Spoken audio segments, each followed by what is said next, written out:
আসসালামু আলাইকুম। NI360 চ্যানেলের পক্ষ থেকে সবাইকে স্বাগত।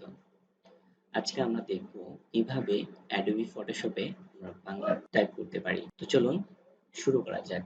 তো এর জন্য আমাদের নিচে বানানো সফটওয়্যারটি লাগবে এবং বাংলা একটি ফন্ট রয়েছে সুতুনিয়াম যে সেটাও আমাদের লাগবে। বাংলা ফন্টের পূর্বে আমাদের একটি সেটিংস ঠিক করে নিতে হবে। চলুন আমাদের এখানে এডিট রয়েছে, এডিটের এখান থেকে আমরা প্রিফারেন্স চলে যাব এবং প্রিফারেন্স থেকে এখানে টাইপ অপশন দেখতে পাচ্ছেন, এখানে ক্লিক করব। তো ক্লিক করার পরে আপনাদের এখানে দেখবেন ডিফল্ট ভাবে ইস্ট এশিয়ান সিলেক্ট করা থাকবে। আপনারা এখান থেকে middle east and middle eastern and south Asia এটাকে সিলেক্ট করে ওকে করে দিন। তো বাংলা ফন্টটি যদি আপনাদের ইনস্টল করা থাকে তাহলে তো ভালো, আর যদি না থাকে তো এই লিঙ্কটা আমি আপনাদের ডেসক্রিপশনে দিয়ে দেবো, আপনারা সেখান থেকে এটা ডাউনলোড করে নেবেন। তো ডাউনলোড প্রসেসটা আমি একটু দেখিয়ে দিচ্ছি আপনাদেরকে। এখান থেকে লিঙ্কটা আমি কপি করতেছি,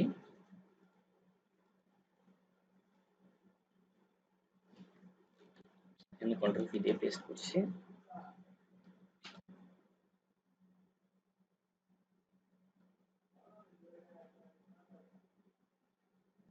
তারপর এখান থেকে এই ডাউনলোড লিঙ্কে ক্লিক করবেন।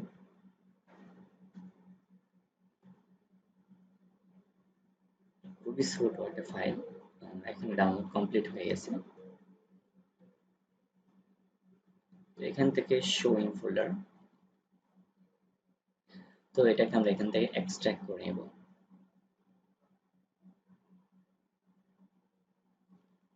তো এক্সট্রাক্ট করার পরে আমরা এখানে চারটা ফন্ট পাচ্ছি সুতুনিয়াম যে, তো এই সবগুলোকে আমরা ইনস্টল করব। তো ইনস্টল করার জন্য এর উপর রেখে মাউসের রাইট ক্লিক করব এবং এখান থেকে ইনস্টল ফর অল ইউজার।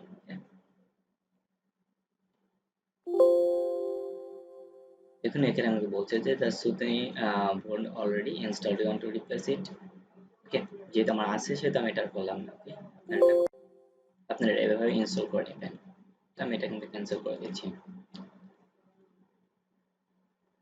তো এখন আমি ফটোশপ সফটওয়্যারে চলে যাচ্ছি। তো এখন বাংলা কিভাবে লিখতে পারি আমি? তো বাংলা লেখার জন্য প্রথমে টাইপ টুলটাকে সিলেক্ট করে নিতে হবে। দেন আমার এখানে দেখুন সুতুনি এমজে সিলেক্ট করে আছে। সুতুনি এমজে আমি আবার আপনাকে দেখাচ্ছি। সুতুনি এমজে লিখে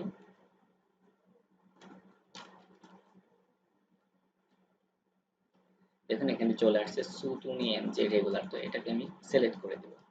তো এটাকে সিলেক্ট করার পরে আমার এখান থেকে বিজয় ক্লাসিক সিলেক্ট করতে হবে, অথবা আপনারা শর্টকাট কিবোর্ড থেকে কন্ট্রোল অল্ট বি প্রেস করতে পারেন, তাহলে বিজয় ক্লাসিক সিলেক্ট হয়ে যাবে। তো তারপর বাংলা লেখার জন্য এখানে আমরা রাইট ক্লিক করব।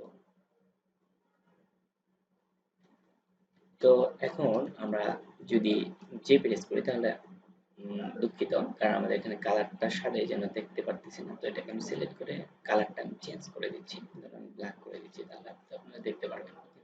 এখন দেখতে পাচ্ছেন যে বাংলা অক্ষরটা বোঝা যাচ্ছে। যাই হোক, তো আপনি বিভিন্ন যুক্ত বর্ণ লিখতে পারেন বাংলায় খুব সহজে।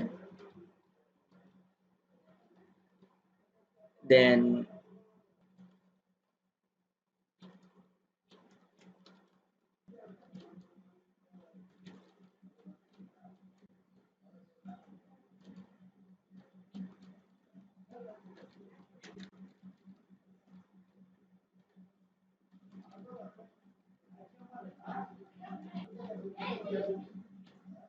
ওকে, আশা করি আজকের পর থেকে ফটোশপে বাংলা লেখে আর কখনো সমস্যা হবে না। ভিডিওটি ভালো লাগলে অবশ্যই এটি লাইক করবেন, আর এই চ্যানেলে নতুন হলে অবশ্যই সাবস্ক্রাইব করবেন। Thank you.